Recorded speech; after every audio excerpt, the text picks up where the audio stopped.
இருக்கலாம். இன்னைக்கு அக்கா சொன்னாங்க அதுக்கான சாத்தியக்கூறு ஒண்ணுமே இல்லை. அந்த எரிகோ உடைப்பதற்கான சாத்தியக்கூறும் இல்ல. அத்தனை யுத்த புருஷர்களும் சேர்ந்து அந்த எரிகோ பட்டணத்தை இடிச்சு தள்ளினாலும் அவங்க வெள்ளனெல்லாம் கொஞ்சம் ஓற்று போயிருக்கும். ஆனா அந்த எரிகோ விழுந்திருக்காது. எரிகோ அவ்வளவு அடர்த்தியான ஒரு மதிலா இருந்தது. அப்ப அடிக்கடி ஆகி சொல்லுவாங்க, நிறைய சாரட்டு வண்டி அந்த மதில நிக்குமா. அப்ப அதை இடிக்கிறதுனா யோசிச்சு பாருங்களேன். இந்த காலத்துல கட்டுறது எல்லாமே அவ்வளவு ஸ்ட்ராங் கிடையாது. ஆனா அந்த நாட்டில கற்களினால கட்டப்பட்டிருக்கு, எல்லாமே ஸ்ட்ராங்கா தான் இருக்கு. ஆமென் சொல்லுங்க. அவங்க என்ன செஞ்சாங்க? ஆண்டவர் சொல்றபடியே கேட்டாங்க. இக்காலங்களை ஊதுகிற ஆசாரியர், உடன்படிக்கை பற்றிய சுமந்து கொண்டு போகிற ஆசாரியர் முட்டாக நடந்து போறாங்க. இன்னைக்கு நீங்களும் நான் உடன்படிக்கையை சுமந்து கொண்டு செல்கிறோமா? கர்த்தரை வேண்டு வசனத்தில் அவர் சுமந்து கொண்டு செல்கிறவர்களா இருக்கிறோமா? ஒரு பெரிய எரிவும் போன்ற ஒரு தடை இருக்கும் போது உங்க வாயிலிருந்து வசனங்கள் வருகிறதா?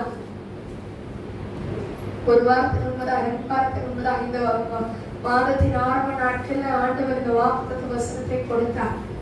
வாக்குத்தத்த வசனம் கொடுத்தாரு. அடுத்த நாளே ஒரு பெரிய தடை எனக்கு அழுக வருது. எங்க அண்ணி சொல்றாங்க, தடைகளை நீக்கி போடுகிறவர்கள் நீங்க தான் ஆண்டவர்களுக்கு பார்த்து கொடுத்திருக்கிறாரே.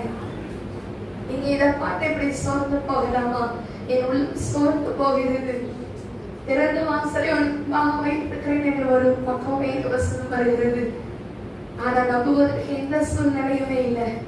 ஆண்டவர் பேசுவார். அந்த வசனத்தை நான் எடுத்து பேசிக்கணுமா இல்லையா? தடைகளை நீக்கி போடுகிறவர்.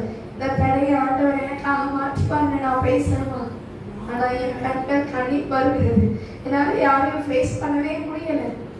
சோர்ந்து போய் காணப்பட்டேன். என்னுடைய அண்ணி ஒரு பக்கம், என்னுடைய அம்மா ஒரு பக்கம், என் அண்ணன் ஒரு பக்கம். ஆனா போட்டு வசனத்தை சொல்றாங்க, என் வாயில வசனம் வரவே இல்லை. ஏசப்பா, நீங்க என்னை குறித்து என்ன செஞ்சு வச்சிருக்கீங்க? ஏன் இப்படி ஒரு தடை? இந்த காரியத்திற்காக நான் பல மாதங்கள், பல வருடங்கள் காத்திருந்தேனே. வந்துச்சு, ஆனா வாசல் அடைக்கப்பட்டிருக்கு. என்னால அதை ஏற்றுக்கொள்ளவும் முடியல. அதுதான் நிஜம்னு சொல்லி என்னால கடந்து போகவும் முடியல. ஆமா, இது இல்லைன்னா என்ன இன்னொன்னு அப்படி சொல்றாங்க. என் அண்ணி சொல்றாங்க, உங்களுக்கு நாங்க வாசல் திறக்கப்பட்டுச்சு, நாங்க யாராலையும் அடைக்க முடியாது. எங்க அண்ணே சொன்னா, ஆண்டவர் உன்னை பேசுவார், நீ என்ன பண்ணு, சுமந்து போகாத. இவங்க பேச பேச அழுகதான் வரும். சும்மா இருந்தா கூட அழுதுக்க மாட்டேன். இவங்க வசமா சொல்ல சொல்ல எனக்கு என்ன வருது, படுத்துட்டேன். ஆமென் சொல்லுங்களேன். ஆண்டவர் எதை செய்தாலும் நன்மைக்கு என்று செய்திருக்கிறார். அந்த எரிவு